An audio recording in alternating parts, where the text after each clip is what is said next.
mengajarkan kepada kita bahwa perubahan besar dimulai dari perubahan-perubahan kecil atau langkah-langkah kecil.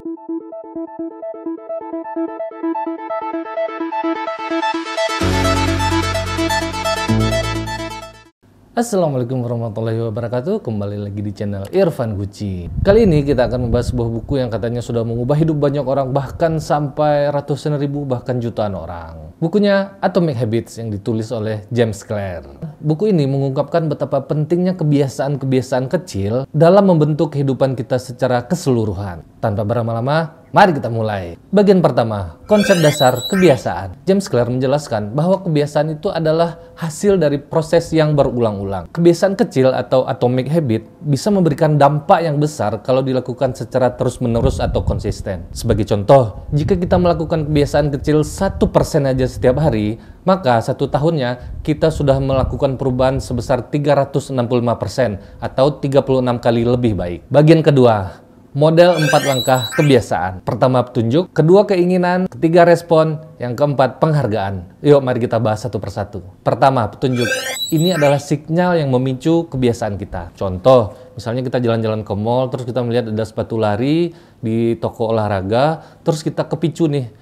Kita kepicu dan berniat pengen untuk melakukan olahraga lari. Atau misalkan kita melihat tempat gym yang bagus, terus hati kita tergugah tuh, atau terpicu untuk kita bakal fitness atau gym di tempat itu. Yang kedua, keinginan. Setelah menerima petunjuk dari poin pertama tadi, terus kita terpicu nih untuk melakukan kebiasaan tersebut. Ini adalah motivasi yang mendorong kita. Contohnya, setelah tadi kita melihat sepatu lari atau melihat tempat gym, terus kita termotivasi nih ingin melakukan kebiasaan olahraga lari atau olahraga fitness gitu.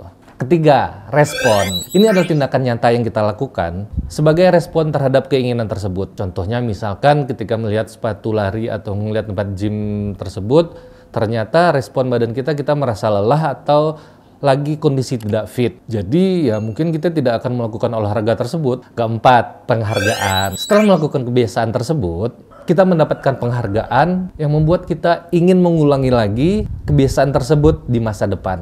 Contohnya dengan berolahraga, kita merasakan efeknya badan kita menjadi lebih segar, bugar, atau menjadi lebih sehat. Jadi kita termotivasi atau berjanji kepada diri sendiri untuk melakukannya terus di masa depan. Atau dengan kita rajin nge-gym atau fitness, kita melihat ada perkembangan, selain segar, bugar, terus ternyata badan kita berotot, dan kita berkomitmen untuk terus melakukan kebiasaan ini di masa depan. Bagian ketiga, strategi membentuk kebiasaan baik. James Clear menawarkan beberapa strategi untuk membentuk kebiasaan baik tersebut. Pertama, jadikan kebiasaan tersebut terlihat. Kedua, jadikan kebiasaan tersebut menarik. Ketiga, jadikan kebiasaan tersebut mudah. Keempat, jadikan kebiasaan tersebut memuaskan. Yuk kita bahas satu persatu. Pertama, jadikan kebiasaan itu terlihat. Kalau kita ingin rajin membaca, ya secara gampangnya kita harus meletakkan buku itu di tempat-tempat yang mudah dijangkau gitu loh. Di dekat tempat kita tidur, atau di dekat tempat kita duduk, atau di dekat meja makan. Pokoknya di tempat-tempat yang gampang dijangkau. Jadi tidak menghalangi kita untuk membaca dimanapun. Kedua, jadikan kebiasaan tersebut menarik. Temukan cara untuk membuat kebiasaan tersebut menjadi suatu aktivitas yang menarik dan menyenangkan. Misalnya berolahraga dengan pasangan, atau berolahraga dengan teman. Jadi kita ada yang menyemangati gitu. Ketiga, jadikan kebiasaan tersebut mudah. Buat langkah-langkah kecil yang mudah diakses agar kita lebih mudah melakukannya. Contohnya kalau kita ingin rajin membaca, setelah kita meletakkan buku itu di tempat-tempat yang mudah dijangkau, kita mulai membaca dari buku yang nggak usah yang tebal-tebal banget, yang tipis-tipis dulu aja gitu loh. Pokoknya kita jadikan habit kita membaca dulu, nanti baru kita baca ke buku-buku yang lebih tebal. Kita mulai dari buku yang lebih tipis dulu. Pokoknya diberi akses yang lebih gampang dulu. Keempat, jadikan kebiasaan tersebut memuaskan. Beri diri kita reward setelah kita menyelesaikan kebiasaan yang menjadi target kita gitu loh. Jadi kalau kita targetnya dalam setahun ini kita harus rajin berolahraga, atau kita dalam 1 bulan ini harus menamatkan 3 buku, dan setelah target itu tercapai kita harus memberi reward kepada diri kita. Rewardnya ya bisa banyak, bisa dengan healing dulu liburan, atau rewardnya kita beli buku baru lagi. Pokoknya kita harus memberi reward ke diri kita karena kita telah berhasil komit untuk menyelesaikan kebiasaan yang ingin kita capai atau kita jalankan 1 tahun atau 1 bulan ke depan. Bagian 4, menghilangkan kebiasaan buruk. James Clear menjelaskan cara untuk menghilangkan kebiasaan buruk melalui 4 langkah Ini merupakan kebalikan dari 4 langkah yang di poin nomor 3 tadi. Pertama, jadikan kebiasaan tersebut tidak terlihat. Kedua, jadikan kebiasaan tersebut tidak menarik. Tiga, jadikan kebiasaan tersebut sulit. Keempat, jadikan kebiasaan tersebut tidak memuaskan. Yuk kita bahas satu persatu. Pertama, jadikan kebiasaan tersebut tidak terlihat. Di sini, kita harus menghindari situasi-situasi yang bisa memicu kita untuk melakukan kebiasaan buruk tersebut. Contohnya, kalau kita ingin menghindari kebiasaan buruk kita dalam hal merokok, ya kita harus mengurangi atau menghindari tempat-tempat orang yang berkumpul yang merokok gitu loh. Atau tempat tongkrongan-tongkrongan kita yang di situ ternyata banyak orang-orang yang merokok ngumpul di situ. Kita harus cari lingkungan yang tidak ada orang merokoknya, atau lingkungan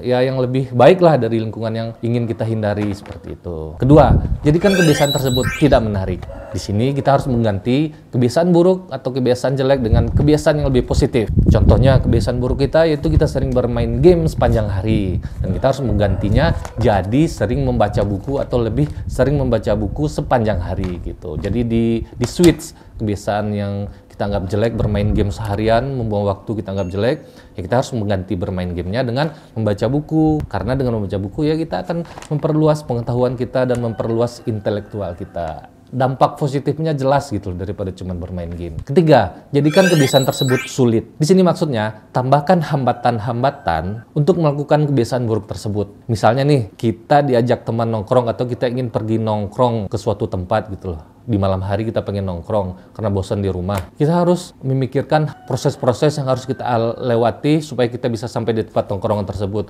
Pertama, kita harus mengeluarkan kendaraan dulu di garasi, baik itu mobil atau motor. Terus belum lagi di jalan macet, belum lagi malamnya dingin, belum lagi takut di jalan terjadi apa-apa. Dan sampainya di sana, ya kita juga tidak mendapat apa-apa, cuman nongkrong terus ketawa-ketawa dan nggak ada faedahnya gitu loh. Mending kebiasaan itu di switch sedang kita membaca buku di rumah gitu loh teman-teman. Jadi kita pikirkan hambatan-hambatan atau hal-hal yang memberatkan kita untuk melakukan hal tersebut. Jadi otomatis setelah kita memikirkannya, ya udahlah, nggak usah keluar aja, mending di rumah aja baca buku gitu. Keempat, jadikan kebiasaan itu tidak memuaskan. Kita harus menciptakan konsekuensi negatif jika kita terjebak dalam kebiasaan buruk tersebut. Misalnya yang lebih gampang, ya kita terjebak karena kita terlalu hobi main game gitu, kebiasaan main game. Jadi kita harus selalu ingat dan menanamkan di diri kita bahwa kebiasaan itu tidak baik.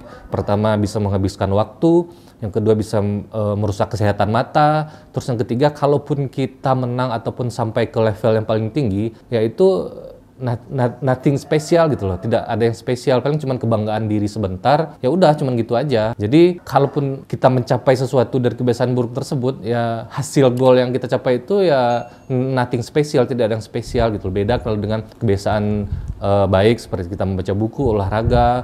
Kalau olahraga kita bisa menjadi sehat, badan menjadi bugar, atau membaca buku kita bisa menjadi lebih pintar, pengetahuan kita bisa jadi lebih luas gitu loh teman-teman. Pokoknya jadikan kebiasaan tersebut tidak memuaskan, endingnya tidak memuaskan seperti itu. Bagian kelima, pentingnya lingkungan. James Clear menekankan bahwa lingkungan kita berperan besar dalam membentuk kebiasaan. Jika kita dikelilingi oleh orang-orang yang mempunyai kebiasaan baik, kemungkinan dan sudah pasti kita akan tertular dengan kebiasaan baik tersebut. Begitupun sebaliknya, jika kita dikelilingi oleh lingkungan yang kurang baik atau lingkungan negatif, otomatis kita akan mengikuti lingkungan kita tersebut gitu. Jadi ciptakan lingkungan yang mendukung kebiasaan positif. Contohnya nih yang sudah sering kita dengar. Kalau kita bergaul dengan tukang parfum atau tukang minyak wangi, itu sudah pasti kita akan terkena wanginya gitu loh. Otomatis kita bakal terkena wanginya. Dan kalau kita bergaul dengan tukang pandai besi, otomatis kita bakal kena cipratan apinya. Dan ada juga pernah gue dengar, kalau misalkan kita bergaul dengan 3 orang pemalas, kita akan jadi